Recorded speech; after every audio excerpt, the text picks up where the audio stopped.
The Legend of the Kırkkızlar. Once upon a time, there was a king who ruled these lands. This king was very greedy, he oppressed his people, and he made the boys born in that region his soldiers and slaves. The king also had a beautiful daughter and a nanny who helped raise this girl.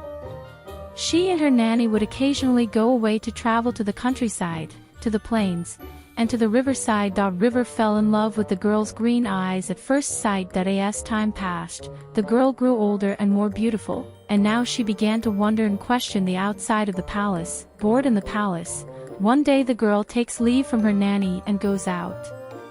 Visits the markets, chats with people outside, and listens to their troubles. She asked the people she talked to, "Are you happy with the king?" asked.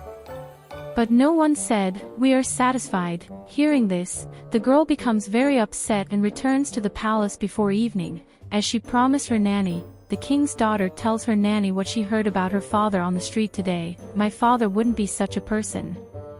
I will go and tell these to my father," says the girl, but the nanny insists, "No, don't go, don't tell him.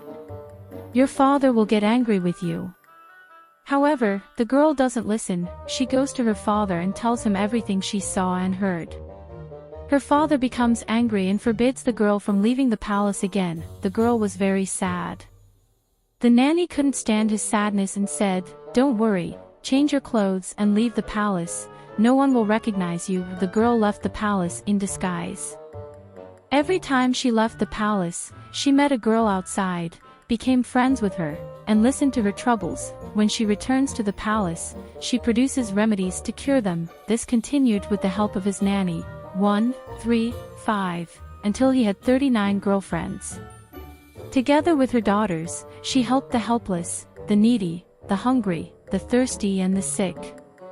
He listened to their troubles, helped the helpless, found medicine for the sick, gave bread to the hungry, and distributed gold and pearls from the palace warehouse to those who had no money. In the lands where the king ruled, a dervish would travel from village to village and city to city with books in his hand. He enlightened the people he encountered and prevented them from submitting to the cruel king. Hearing this, the king's soldiers caught the dervish and beat him until the donkey came back from the water. They burned his books and threw him by a stream, declaring him dead. 3 or 4 days passed and the dervish came to his senses.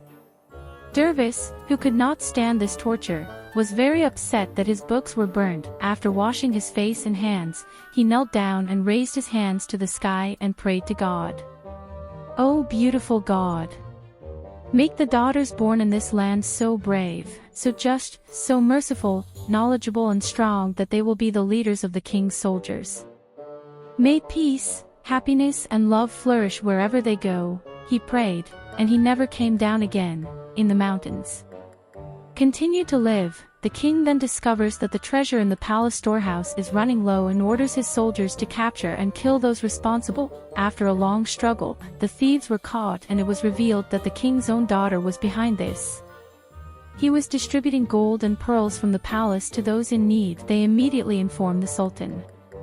The king orders them to behead the others and bring his daughter to him. 39 girls who could not escape from the soldiers were beheaded. Escaping from the palace, the king's daughter reached the bank of the river. The soldiers called after her to surrender, but the girl did not even look back. That he throws himself into the arms of the river, knowing he loves it very much, even being in love with it. The river, having found its love, embraces the king's daughter. They become one, and he takes her wherever he goes.